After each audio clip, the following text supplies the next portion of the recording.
اور یہاں آپ کو خبر دیں کہ صدر مملکت آصف علی زرداری نے مدارس رجسٹریشن ترمیمی ایکٹ 2024 پر دستخط کر دیے ہیں۔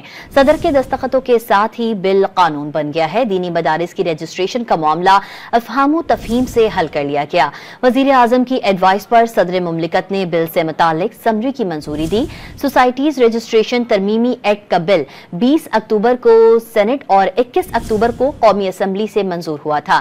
صدر زرداری نے مدارس رجسٹریشن سے متعلق ترمیمی آرڈیننس بھی جاری کر دیا۔ سوسائٹیز رجسٹریشن ترمیمی بل کے نکات کے مطابق جو مدارس سوسائٹیز رجسٹریشن ترمیمی بل کے نفاذ سے پہلے قائم ہوئے وہ 6 ماہ میں رجسٹریشن کرائیں۔ جو دینی مدارس اس بل کے بعد قائم ہوئے وہ 1 سال میں رجسٹریشن کرائیں۔ جن دینی مدارس کے 1 سے زیادہ کیمپس ہیں انہیں صرف 1 رجسٹریشن کی ضرورت ہے۔ اور یہاں آپ کو خبر دیں کہ صدر مملکت آصف علی زرداری نے مدارس رجسٹریشن ترمیمی ایکٹ 2024 پر دستخط کر دیے ہیں۔ صدر کے دستخطوں کے ساتھ ہی بل قانون بن گیا ہے۔ دینی مدارس کی رجسٹریشن کا معاملہ افہام و تفہیم سے حل کر لیا گیا۔ وزیر اعظم کی ایڈوائس پر صدر مملکت نے بل سے متعلق سمری کی منظوری دی۔ سوسائٹیز رجسٹریشن ترمیمی ایکٹ کا بل 20 اکتوبر کو سینٹ اور 21 اکتوبر کو قومی اسمبلی سے منظور ہوا تھا۔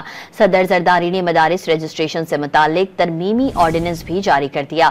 سوسائٹیز رجسٹریشن ترمیمی بل کے نکات کے مطابق جو مدارس سوسائٹیز رجسٹریشن ترمیمی بل کے نفاذ سے پہلے قائم ہوئے وہ 6 ماہ میں رجسٹریشن کرائیں۔ جو دینی مدارس اس بل کے بعد قائم ہوئے وہ 1 سال میں رجسٹریشن کرائیں۔